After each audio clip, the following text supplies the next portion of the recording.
নামীয় কিছু কুশীল তারা এখন মায়া কান্না কাঁদে।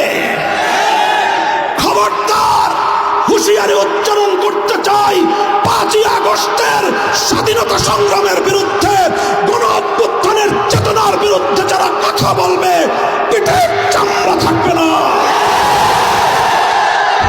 আওয়ামী লীগের রাজনীতি গুম আর খুনের রাজনীতি। আওয়ামী লীগের রাজনীতি আমার তাকড়া তাকড়া যুবক সন্তানদেরকে মায়ের বুক থেকে কেড়ে নিয়ে গুমের রাজত্ব কায়েম করবার রাজনীতি। এই বাংলাদেশ আর কখনো ভারতের করদলগত হবে না।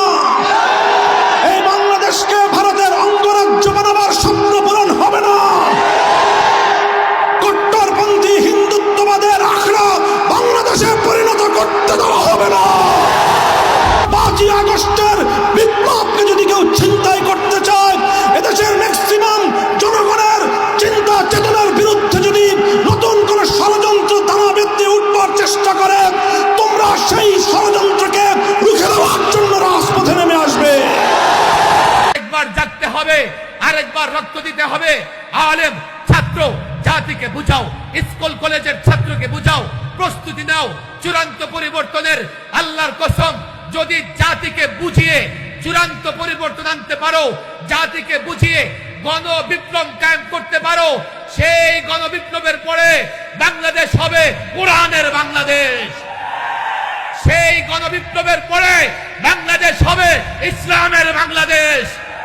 সেই গণবিপ্লবের পরে বাংলাদেশ হবে রাসূলুল্লাহর আদর্শের বাংলাদেশ। সেই গণবিপ্লবের পরে নাস্তিক, মুরতাদ, আল্লাহর নবীর কটূক্তিকারীদের জন্য দেশ এতটা উত্তপ্ত হবে, তারা এই জমিনে পা রাখতে পারবে না। নতুন আরেক চক্রান্ত শুরু হয়েছে মানবাধিকার অফিস খোলার নামে। বাংলাদেশের স্বাভাবিক পরিবেশ, দ্বীনি পরিবেশ, ধর্মীয় পরিবেশ, বাংলাদেশিদের যে কৃষ্টি কালচার, ওরা ধ্বংস করিয়া পশ্চিমাদের নষ্ট আবর্জনা বাংলাদেশে তারা প্রতিস্থাপন করতে চায়। শুধু তাই না, আমার ভূখণ্ডকে তারা বিচ্ছিন্ন করতে চায়, টুকরা করতে চায়। ওদের পূর্বপুরুষের ইতিহাসটা পড়া বাংলাদেশে ঢোকার অনুরোধ করলাম। আমাদের পূর্বপুরুষের ইতিহাস আমাদের পড়া আছে, লাগে তারা আরেকবার পড়ে আসো। আমাদের পূর্বপুরুষের ইতিহাস হচ্ছে ওলামায়ে দেওবন্দের রক্ত যখন এই জমিন স্পর্শ করেছিল, ব্রিটিশ লাল কুত্তারা পালাতে বাধ্য হয়েছিল। ওলামায়ে দেওবন্দের রক্ত যখন আফগানিস্তানের জমিন স্পর্শ করেছে, রাশিয়ার শেখ বন্দুকেরা পালাতে বাধ্য হয়েছিল। সাম্প্রতিক কালে তালেবানের রক্ত যখন এই জমিন স্পর্শ করেছে, আমেরিকা, নেটো কুত্তার মতো পালাতে বাধ্য হয়েছে। শেখুল হিন্দের রুহানি সন্তানদের নতুন পেগাম শুনে নাও। মিডিয়ার মাধ্যমে আমরা আমাদের নতুন পেগাম শোনাইতে চাই। শোনো, নতুন পেগাম শোনো।